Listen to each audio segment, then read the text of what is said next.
元宇宙到底是什么？假设你在现实生活里是一个被生活压得喘不过气的普通打工人，一戴上 VR 头盔就成为了虚拟世界里呼风唤雨的霸道总裁。房子是500平的观海大平层，座驾各种牛马轮。这样一副场景如今已经有科技狂人在搭建了。这是一家旧金山湾区的房地产公司 Upland， 区别于现实销售的真实钢筋混凝土。Upland 的产品是按照真实世界模拟出来的虚拟房产。每周一上午他们会用视频软件跟全球的意向买家开会。如果你觉得这个不可思议，可以去看一部叫做《缩小人生》的电影，里面的普通人在等比例缩小之后，在虚拟世界里都过上了富豪的生活。如果这个就是元宇宙，我想在看视频的你一定会想疯狂点赞，但别高兴得太早。元宇宙的概念最早出现在1992年美国作家尼尔·斯蒂芬森的科幻小说《雪崩》中，他描绘了一个平行于现实世界的虚拟数字世界，叫做元界。现实中的人在元界当中都有一个虚拟的分身，人们通过控制这个虚拟的分身来互相竞争以及提高自己的地位。翻译成人话就是你通过虚拟现实的设备进入一个 3D 或者 4D 的虚拟人生游戏，在里面拼事业、娶老婆、生孩子，过上另外一种人生。但是与现在市场上玩家可以为所欲为、无限续命的游戏不同，清华大学新闻与传播学院的教授沈阳认为，元宇宙是通过技术生成现实里的镜像，将虚拟和现实世界在经济系统、身份系统及社交系统上密切结合。注意这里的关键词，现实世界的镜像。意思就是说，即便你进入了元宇宙里，你的社会地位、财富数量并不会因为它是虚拟世界而发生质的改变，至少每一个人的起点会无限接近于你现实世界里的现状。当然，如果这个全真互联网得以实现，每个人将会有一个新赛道，甚至很多新机会在虚拟世界里让你提升自己。就好比这个之前专门创作数字画作的 Beeple， 通过元宇宙的核心技术之一 NFT， 一幅电子油画拍出了几十万，一个小鸟头像拍出了几百万。听到这里是不是有点兴奋？那么问题来了，元宇宙距离我们普通人还有多远？全真互联网还需要哪些关键技术得以实现？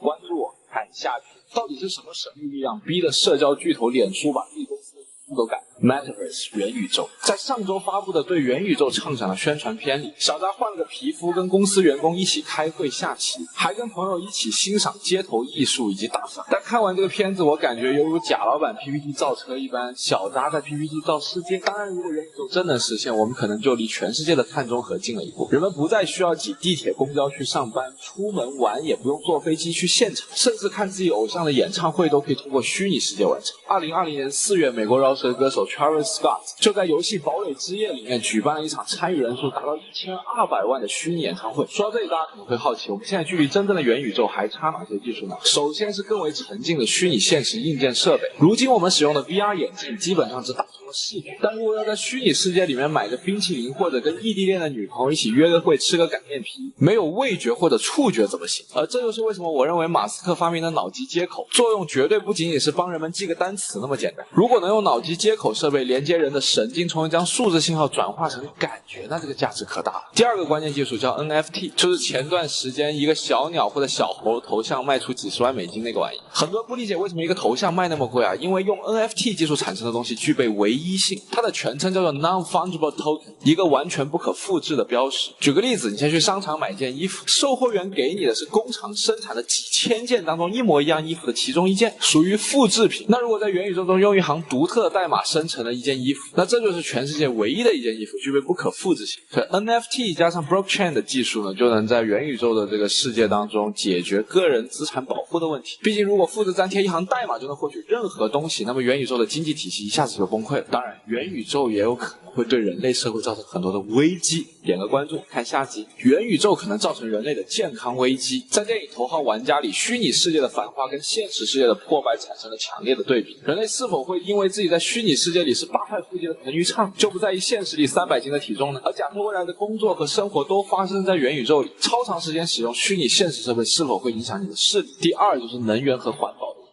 虽说元宇宙可以让人们不再挤地铁、公交去上班，减少了很多碳排放，但元宇宙里所有的内容都需要现实生活里大量的超级计算机时时刻刻的运算。举个例子，储存绝大多数 NFT 的以太坊系统，它的电力消耗大约是33太瓦时，大约是塞尔维亚整个国家的量。毕竟现实里生产一样东西之后，碳排放基本上只会在你使用的时候产生，但在元宇宙里，只要这个东西存在，碳排放就一直在产生。还有在现实生活里，物品的增长会受到空间的限制，比如说城市车太多就限排，但在空间无限的元宇宙里，人们是否能控制住自己的欲望以及物资的无限增长？这些都是元宇宙来临时我们需要认真思考。